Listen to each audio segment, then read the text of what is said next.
Kwe, good evening. Pijashik, welcome everyone. Thank you for being here. My name is Gilbert Whiteduck. I'm with the Historical Society. I'm really pleased that you came out. The weather's not so great. I know as I was coming from Kittigan-Zibi, I was driving faster than I should to be here because I didn't want to miss that. But thank you very much for coming out this evening. Very appreciated. And just to mention, this is being recorded and will be put on the Historical Society site for anyone to see. Hopefully, young people to have a look at as they're learning more about the valley. But before we actually start, I call upon Mark to do the land acknowledgement. We pay respect to the Anishinaabe Algonquin people who are the traditional guardians of this land. We acknowledge their long-standing sacred relationship with this territory, which is unceded. The ancestral territory along the Gatineau-Zibi, or the Gatineau River, we call it, has served as a travel route, location for villages, site of meetings, and exchanges among visiting nations. We acknowledge the traditional knowledge keepers and the courageous leaders, past, present, and future, and we pledge to honor and respect the Anishinaabe Algonquin Nation. Miigwech, Mark, and thank you also to some of the other members of the board of the Historical Society for being here this evening. So I'm honored.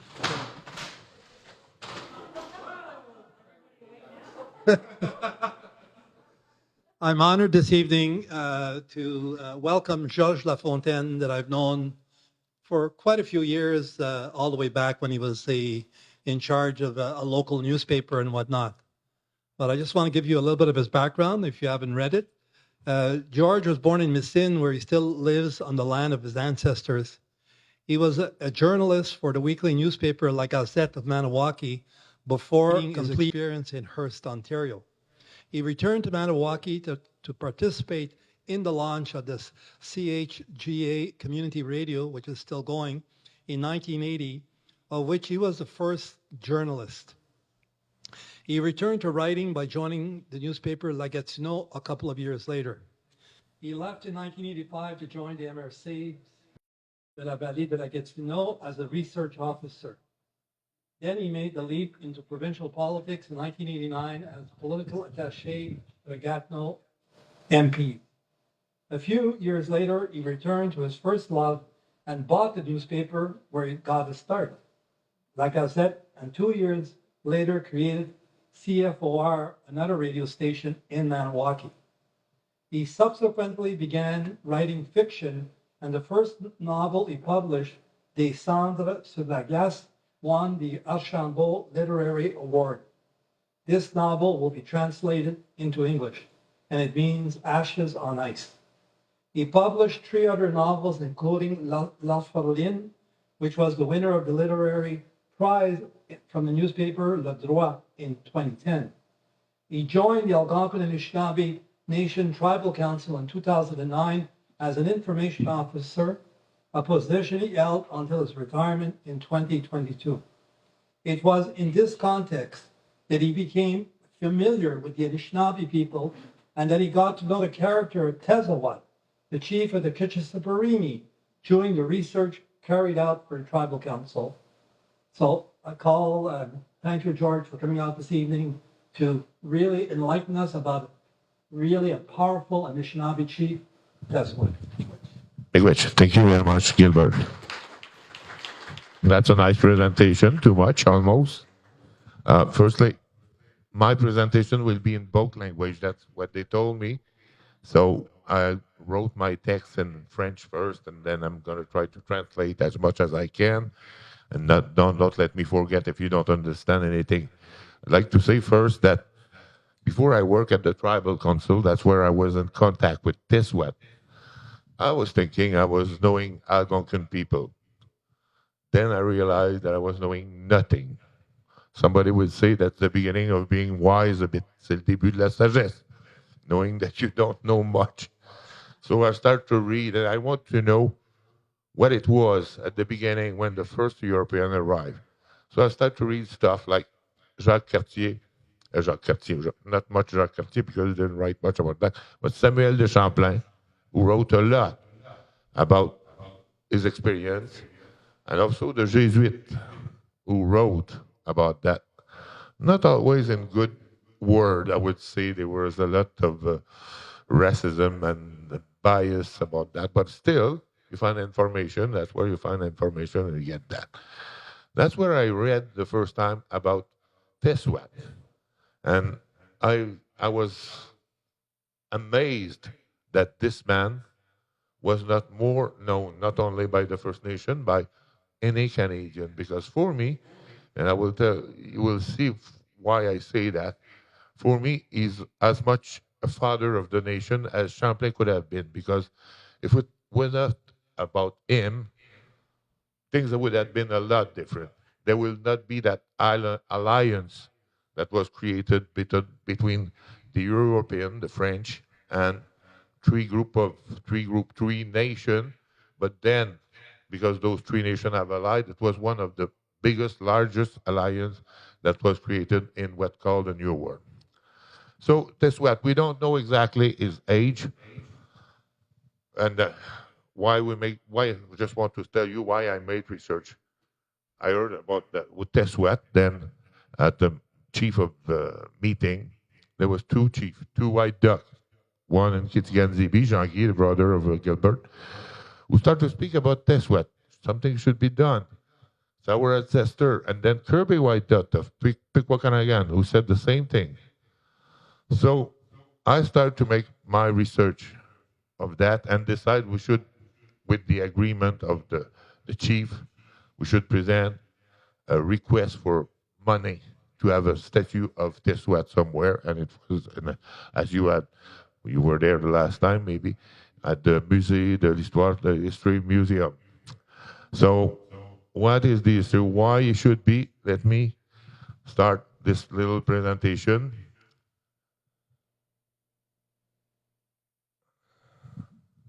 Tessouat, his time, his word. Tessouat, son époque, son temps. His time was during the time of what was called the big exploration from the European, and mainly the what they call the age of this. I know.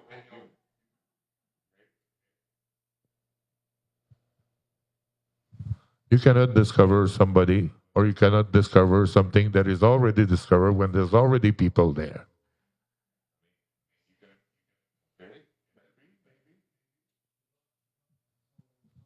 Je vais essayer l'autre.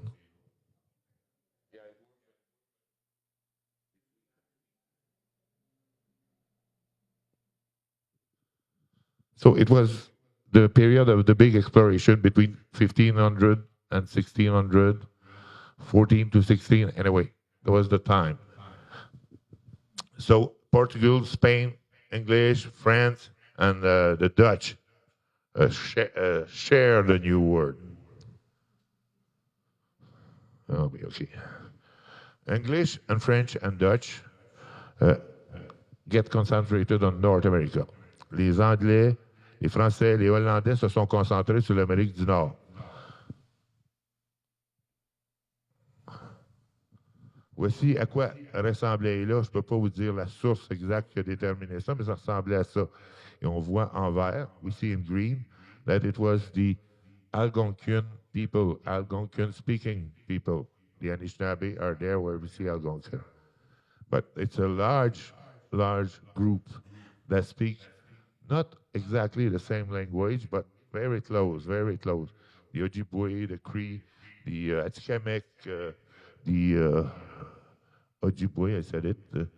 Anyway, a lot of them spoke the same language, which was a lot the commercial language at that time for them.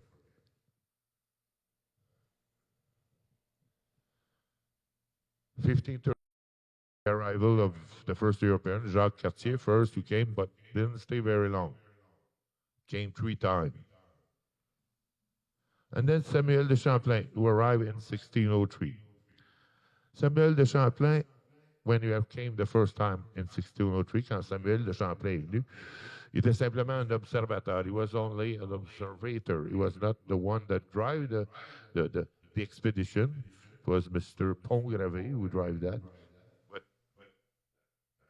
it was a big contest from all those European countries to get those rich land that were there, and even the church, and I'm talking about the Pope Alexander V, decreed that those land were terra nullius, thing that will still encourage Gilbert to scratch his teeth together, because I'm sure the terra nullius, that was something that they said. This is the terre sans maître, land without no master. Even if there was people there, they have the right to do anything they want with that according to the church. So a lot of those people get involved in that. And there was also, when we speak first about Christophe Colomb, who was an Italian, employed by the crown of Spain, and some 1603 that was nothing there. And Champlain arrived, as I said, he was not really the boss of the thing. He was following the other. When he arrived, there was 3 nations there in 1603. And they met a chief, Anada Bijou, who was the chief of the, at that time, the French called them the Montagnais, which, well, we call them Inuit. They called themselves Inuit. They were Maître-chemin, they called them the Etchemin, which was now the Malicite, or Walasto Yix. Is it the way to say that, Gilbert? And, of course, the Algonquin, which we call themselves, they call themselves the Anishinabe. This name probably come from somebody, because when Champlain arrived, they came back with 2 little young Inuit that have spent a year in France, that have learned French, so they was translating for them. So we assume that came from there, and the word would have been something that sound like Algonquin, which means they are our allied. So that's why the name came and stayed. After that, they always use Algonquin, which the real name is Anishinaabe. So those 3 groups were there having a big celebration, and they met at Tadoussac, and huge celebration. There was thousands of people there celebrating something, and then Bijou said, we celebrate a big victory that we had over our enemy, the Iroquois. And Bijou invite the French to celebrate with them this big victory. And Bijou les invite, les convie à une grande tabagie, what they call the tabagie. Tabagie, yeah, there was smoking of tobacco, but it was mainly a huge feast where those people who had participated, the 3 nations, were celebrating. When they arrived at Tadoussac, there was a huge group. The biggest group of the gang was the Algonquin, the Anishinaabe.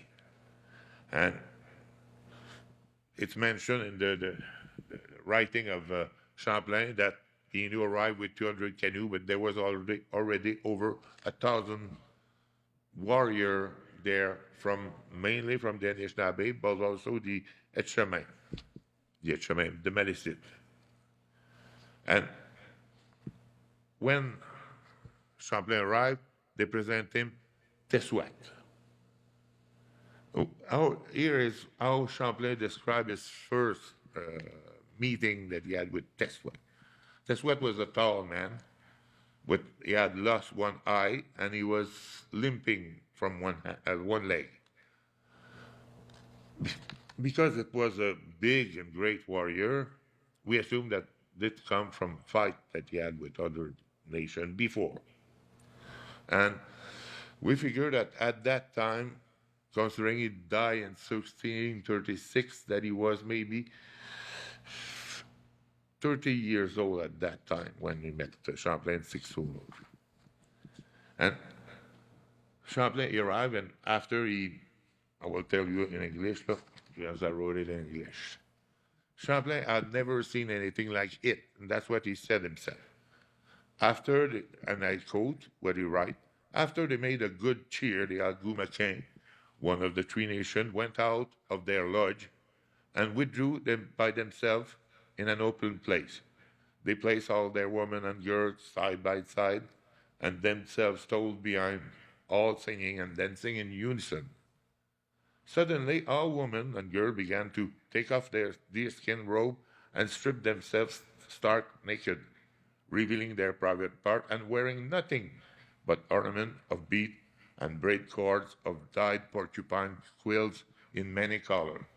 Nothing sexual in that, though. Guys, don't think that. Tessouat speak to Champlain and say, well, first time he saw it, see how we rejoice, we have happy of our victory that we get on our enemy. You should do the same, and we will be content. Then an Abijou, who was a chief of the Montagnais, and Champlain was thinking was the chief of all the Indians of Canada. And then an Abijou and all the Montagnais, the Innu, and Etchemin rose and stripped themselves naked, except for a small piece of deerskin over their genital. Again, it's Champlain who wrote that. Each took up something of value of to them, jewelry or tomahawk, kettle, piece of meat, and gave it to the Algonquin. This way of doing from them, from all those, the Innu, the chief of the Innu, and the Etchemin, was a gest of humility and deep respect toward Tessouat and his warrior. We understand here that this huge victory that create that first big alliance was the one of the Algonquin and Tessouat. I think it was the key of this confrontation, this war that they had, this one. My opinion. And the number of warriors on the side of the river at Tadoussac is so important. It's because Tessouat, sorry, I've got to drink a bit of water.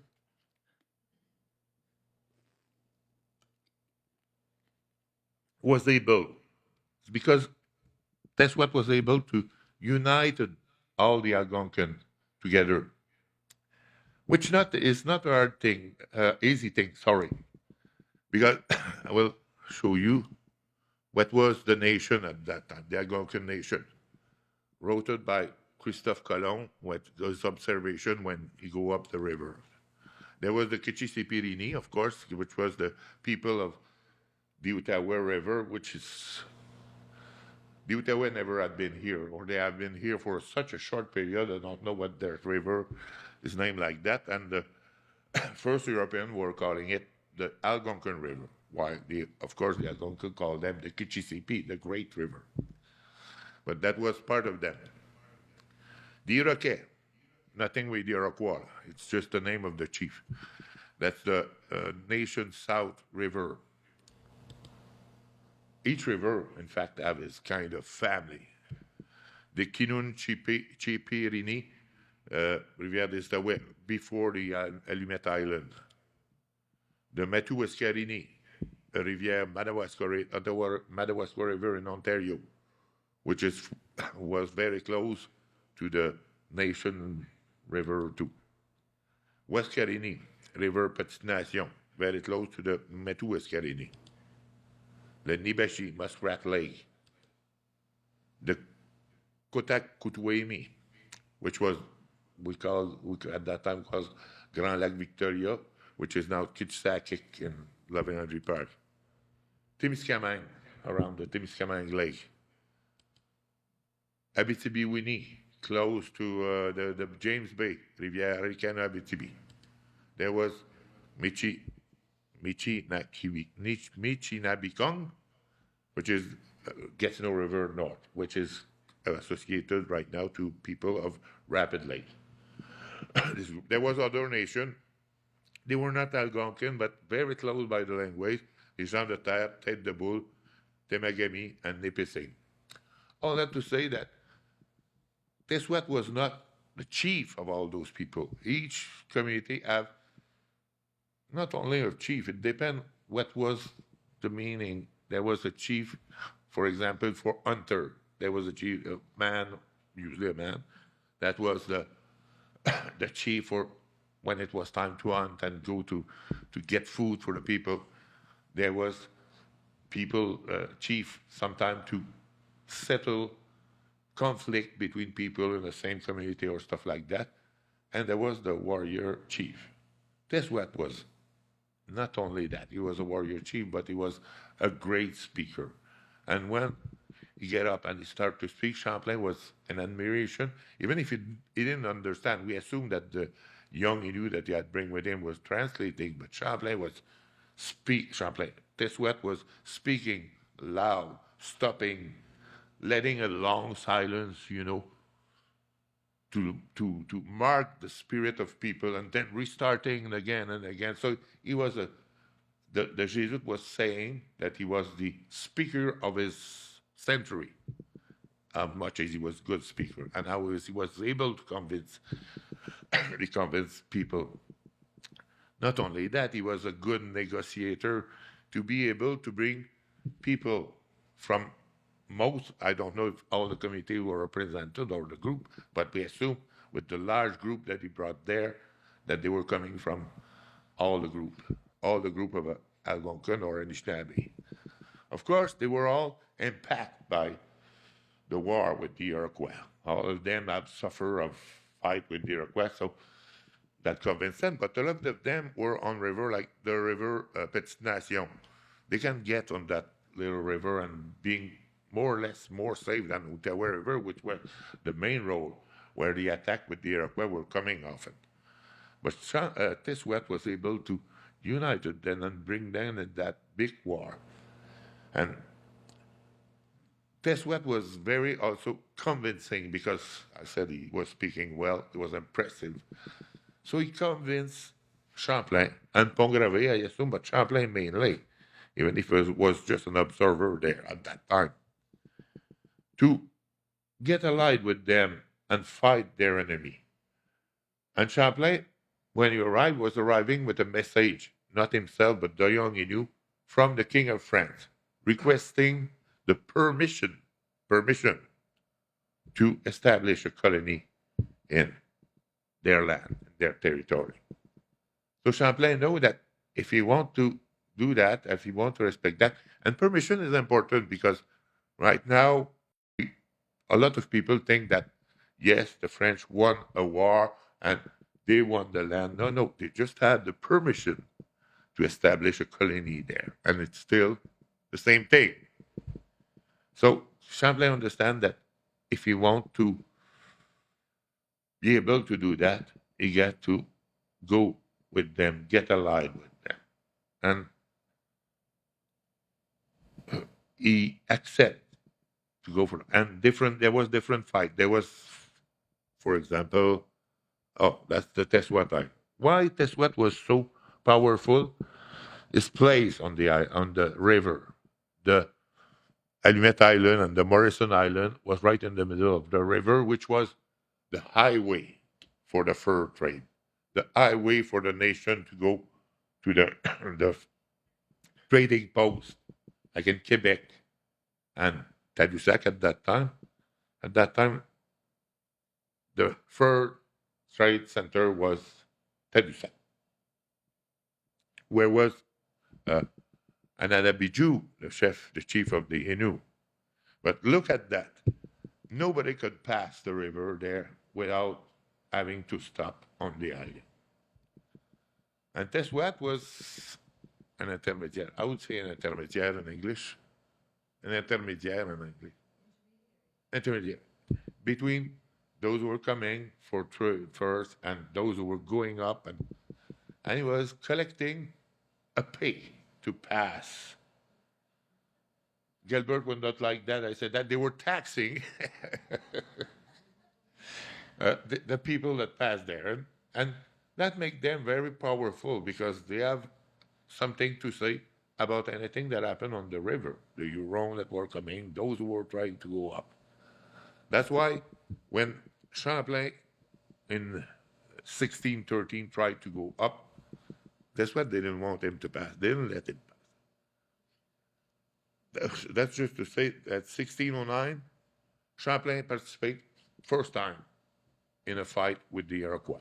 That was that draw that he made himself. There was no color.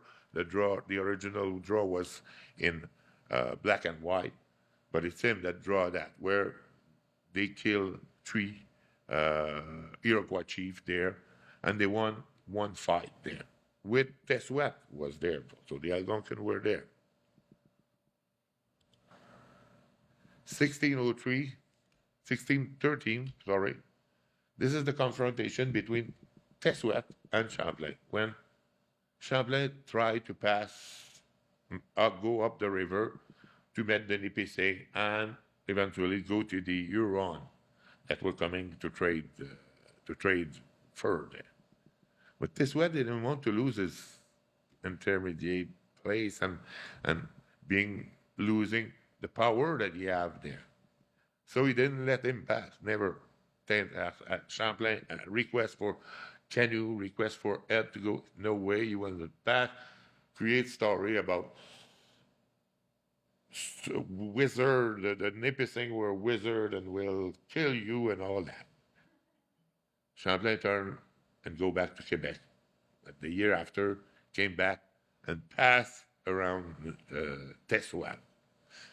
And Tessouat was afraid to lose his intermediate place, like it happened to Anadabijou, because Anadabijou, he knew that he was the chief of Tadoussac, where the first war. But Champlain moved it to Quebec, while he knew lose their job there, but Tessouat keep his place there. The name of Tessouat came often during but after that, this is the epidemic and war that decimate not only the community or the group of Tessouat, but most of the First Nation communities there, the Algonquin. By thousands and thousands, they die of epidemic, and after that, the war with the Iroquois. We have to know also that the Iroquois were trading their fur in New York with the Dutch. And the Dutch were not too, it was not a problem for them to trade firearm for fur. While on the French side, the Jesuits didn't want any Indian, to have a firearm if they were not baptized.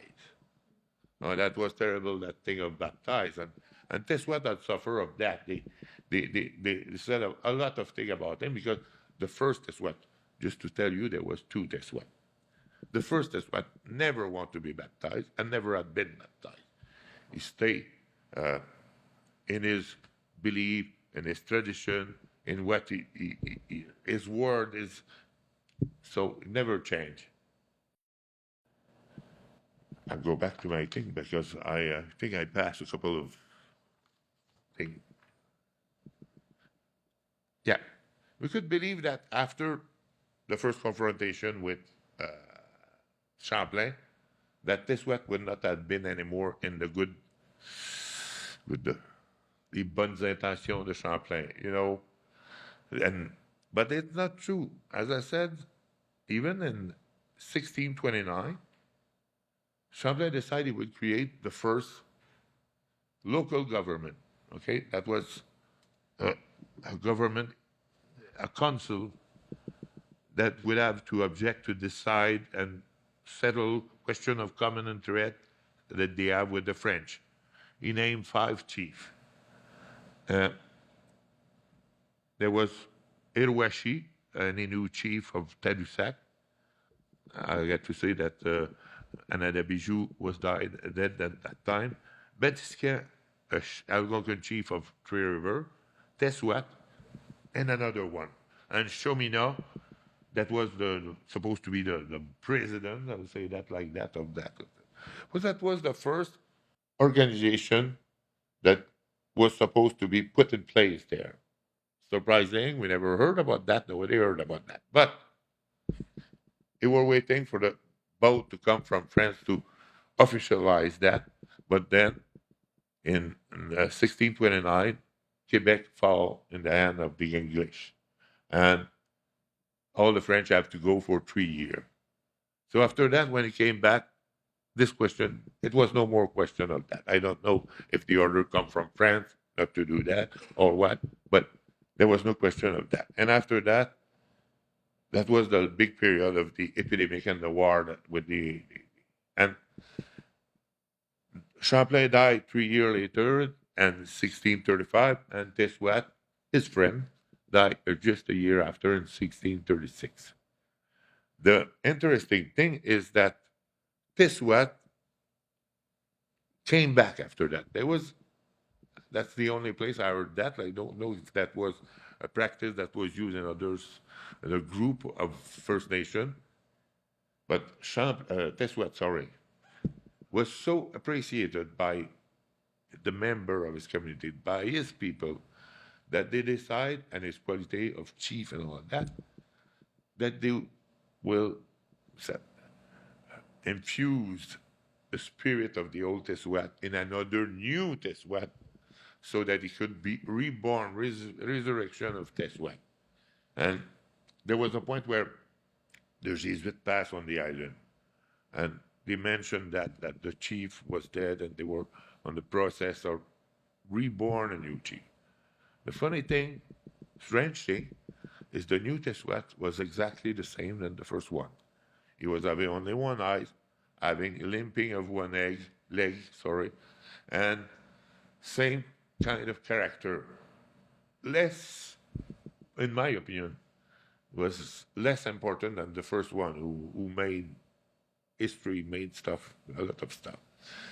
He was, as the first Tessouat, against the priest, the Jesuit.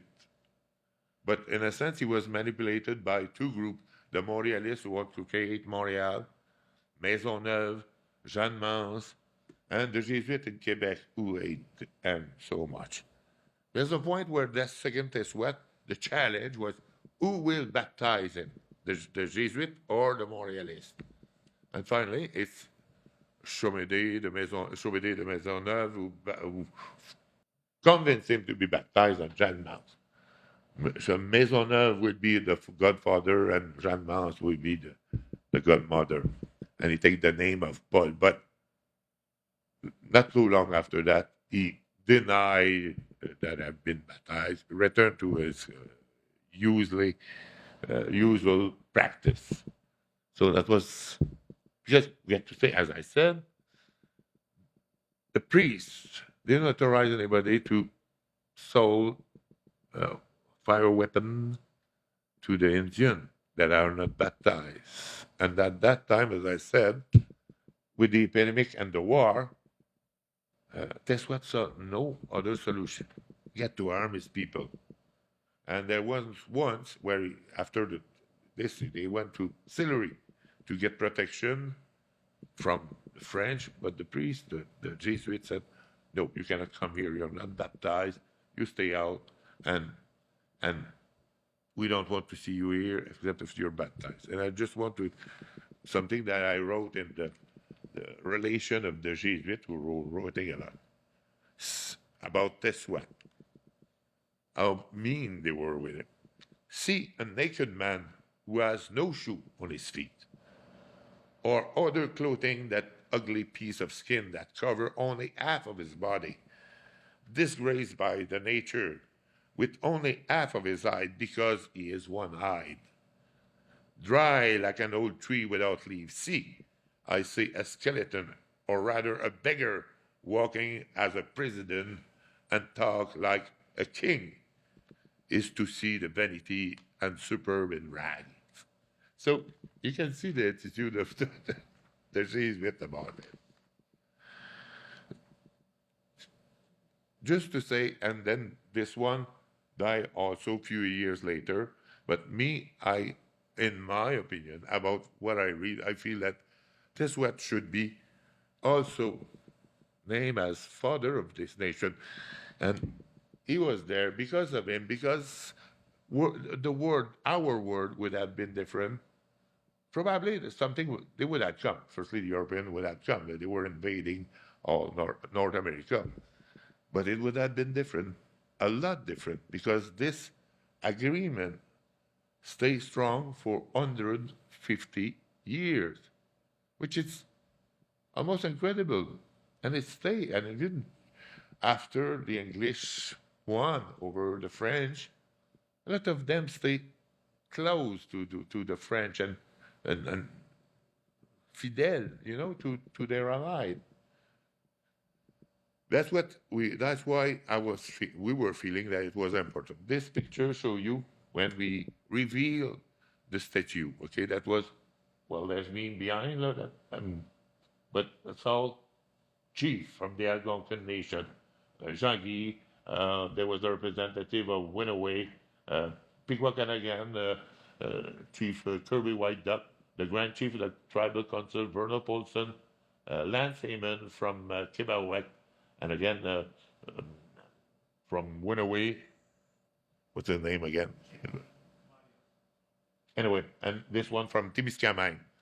Anyway, and here, this man here is the sculptor. And it will be impressive to know, I put it there, that this man only have one arm. Only one arm, right arm.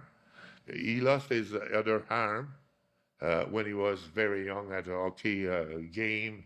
There was a piece of wood get in his arm, finally lose it arm. And this sculptor made a lot of sculpture. That was him that made the sculpture of Champlain on the other side of the river in Ottawa. And he came with it. I remember I met him first, said he should have a sculpture of Tessouat, because that makes no sense. For him too, it was the same thing. So we worked together to make that being realized. And it's, of course, nobody had met Tessouat. Nobody can say what Tessouat was looking like. I mean, you saw first the draw that was made. That was made, I think, 100 years after he died. So by someone, by description. So him, same thing, just by the description that we found here and there, he made it as that. And I go back. When was it completed? When was that sculpture completed? That was during the 250 anniversary of Canada. That's what we use to put that on the fast track. They said it's impossible to do that as short like that. We got to go in a contest. We have to. I said, no, we don't that fast. We had everything done. We had the thing of a statue. If you look at the statue, well, it says of a very tall man, taller than the people there. But what you have in his left hand is a talking stick. The bâton de parole that was used, because he was a good speaker. He was a very good speaker, and looking, protecting, keeping the great river. That was Tessouat. In my opinion, it should be recognized better than that. Not just a statue, but recognized as someone who had participated in the foundation of this country. That's what I have to say.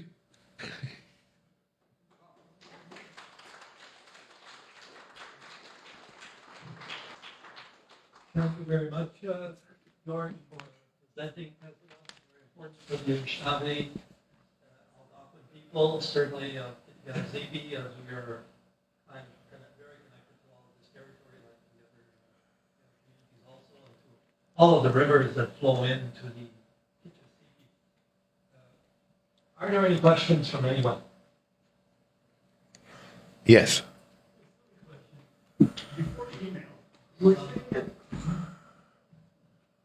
I think there was a very large gathering, but how did they communicate with so many people? At that time, you mean? Gilbert would tell you. I think Gilbert will answer that better than me. But the river was the communications, and each spring there was this group that were going for the fur trade. Okay, not everybody. I assume that the whole community was traveling each time, but so the news was going from one to the other like that, because they met, and they met at different place. There were different spots. Like Ottawa was a spot where they met. So they know each year they come together and they discuss the common stuff. And that's how they communicate. Of course, I don't know. During winter, there wasn't probably not much communication. They stay in there on their land. But for the rest, it was the river and the fact that we travel on the river. Gilbert, you can answer better than me.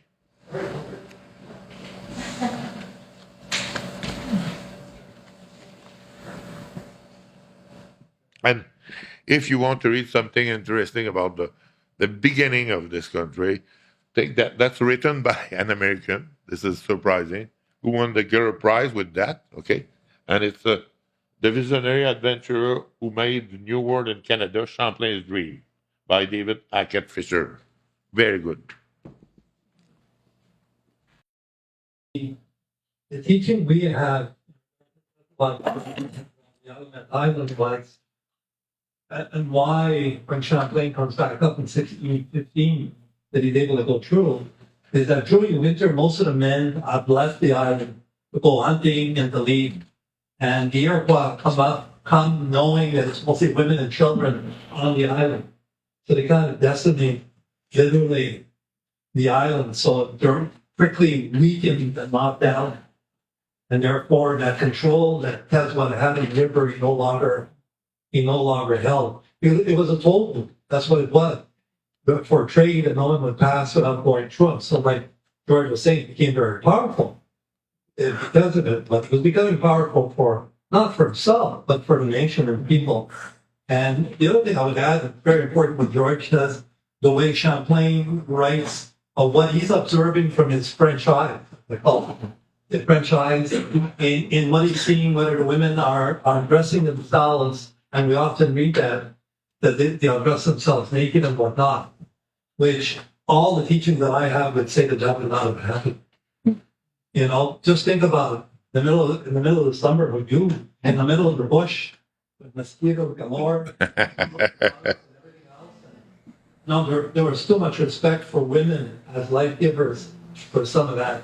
But obviously, you weren't wearing skin robes either. You know, it was hot and warm, that kind of thing. So then you had ways anyhow to keep the bugs out. You had found a modern day non-pesticide way to keep the mosquitoes away. So, yeah. To better understand that kind of environment, how long these things went on for, what was the reason for war, all of that. A reason for war? As I said, okay, I got to say, the Dutch were selling gun to the Iroquois.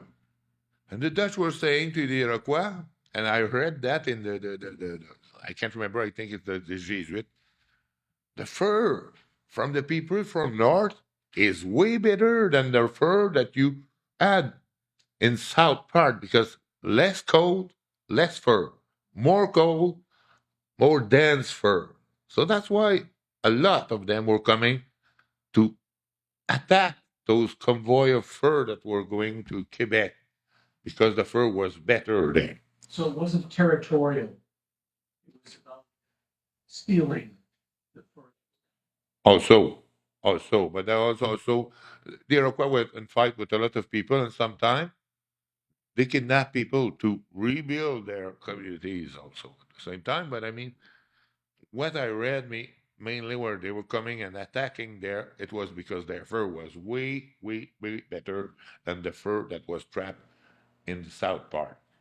Yeah. And what was war like? Well, it was not the war like when the English arrived and they had to fight against the Indian, the whatever group it was. They were kind of, I would say that lost, because they arrive and then they put 200 person like that, and they go on with their gun and all that, while the Indian, the First Nation, that was more a little attack, boom, boom, boom, and we get back. Was it that? How can you tell us two things? It was territorial prior to the arrival of the Dutch and the British and the French. Because it was territory meant better game. Yeah. And like George was saying, sometimes when a fight broke out and people fought, sometimes people were adopted into, so the Anishinaabe could end up being a Mohawk nation and becoming a Mohawk. Or if there had been X number of people who were killed, then the other tribe would take X number back to join or know that has been killed. Prior, my teaching thing that I got is that prior to the arrival of the muskets and all of that, one of the ways was really the warriors did is that if they broke into a camp, they weren't going to kill. It was something called counting coup. And counting coup would mean I use my stick or whatever and knock the head. I'm not killing you, I'm gonna knock you out. Got you. Got you. Got you. I've got 10 of you. But I would not kill them. And as the muskets arrive, and then it changes the course of history in many, many ways of what's going to happen. So the notion of tribes lining up and coming to attack each other was That was the British and the French and their belief that they wanted to get killed, I guess. And the Anishinaabe were all over the place. You know, what would be called nowadays guerrilla warfare, so they couldn't be seen. I mean, I don't want to get into to the story. They don't say that's about the night plan. There's a long story. Thank you. Just maybe to add a bit, I don't think these wars were imperialistic in nature. I think given the circumstances of the Haudenosaunee, for lack of better words, because of their relationship with the Dutch, a commercial relationship, they vastly spoiled their territories.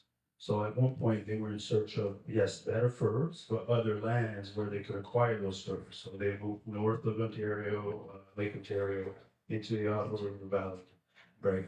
So just, merci Georges pour cette présentation, I really appreciate it.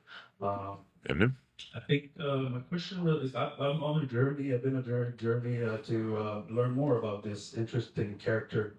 Not too sure he was named Tessouat though, and that's one thing that I've been investigating further. I've looked into, so the first picture, let me start with the first picture that you've shown. This was in fact Joseph Sawyer, Nanabe Gaugin, which was a chief in Sault Ste. Marie.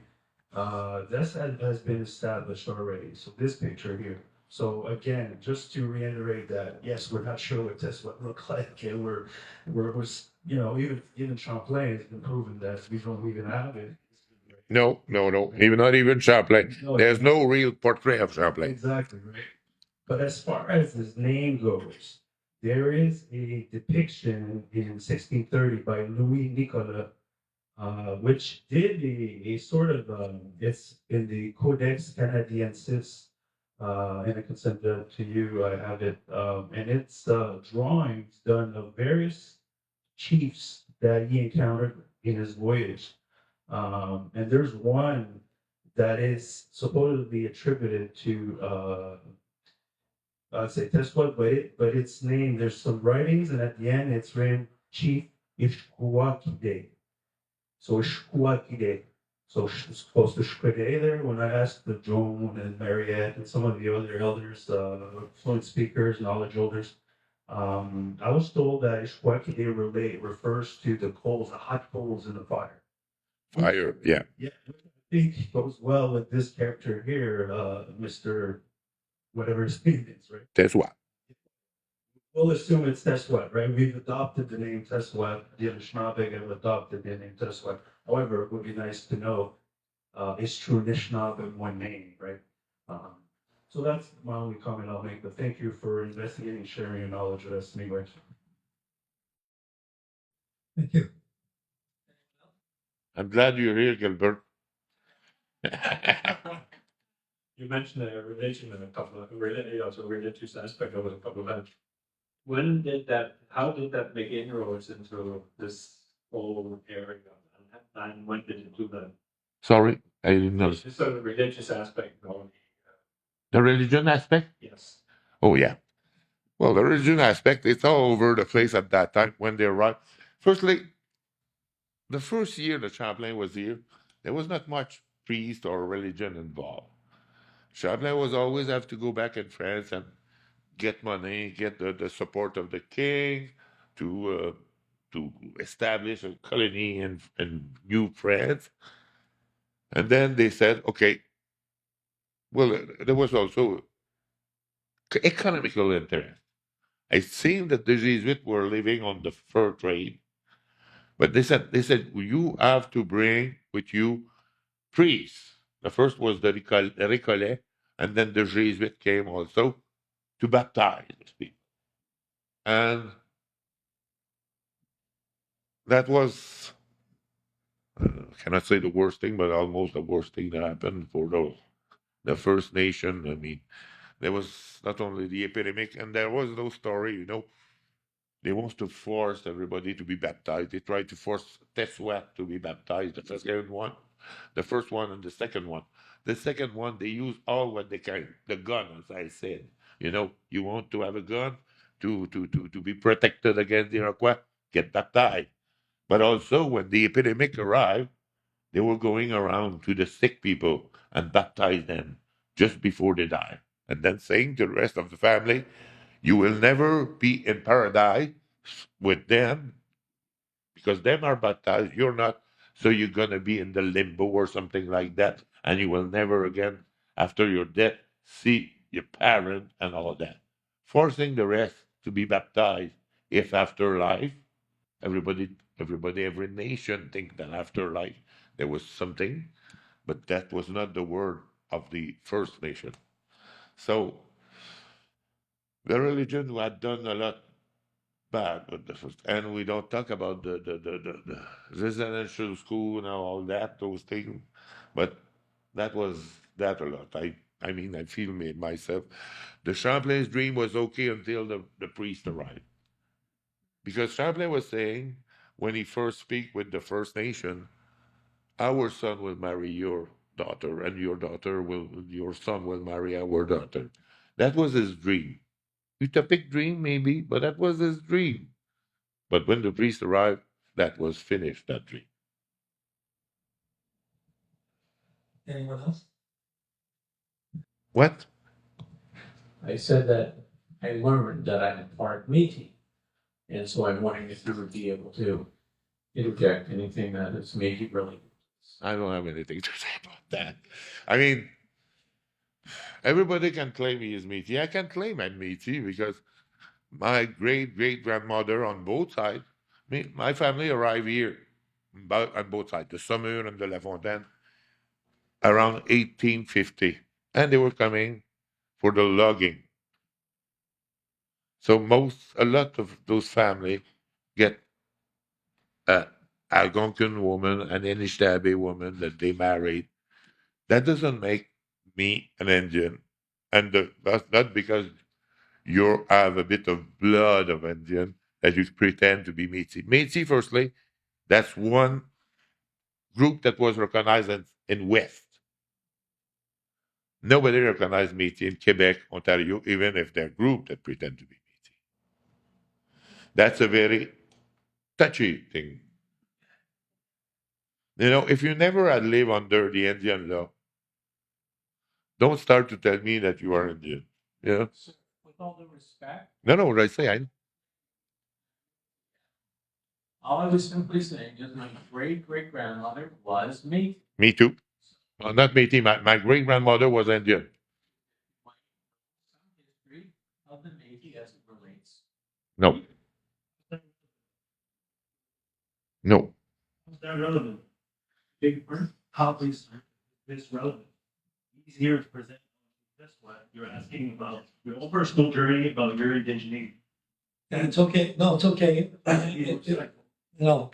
It's a question that was relevant in my mind in the context of it all. Thank you. Thank you for that. Appreciate it.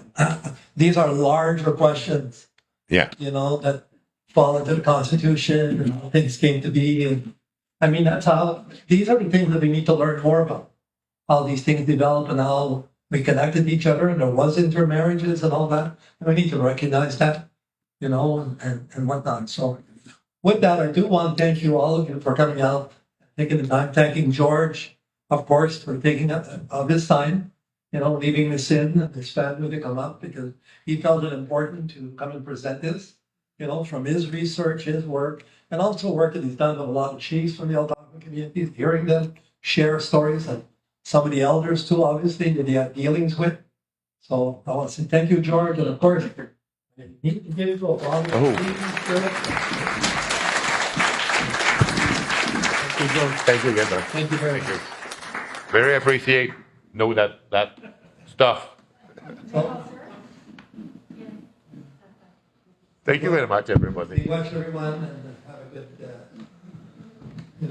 safe drive back home this evening.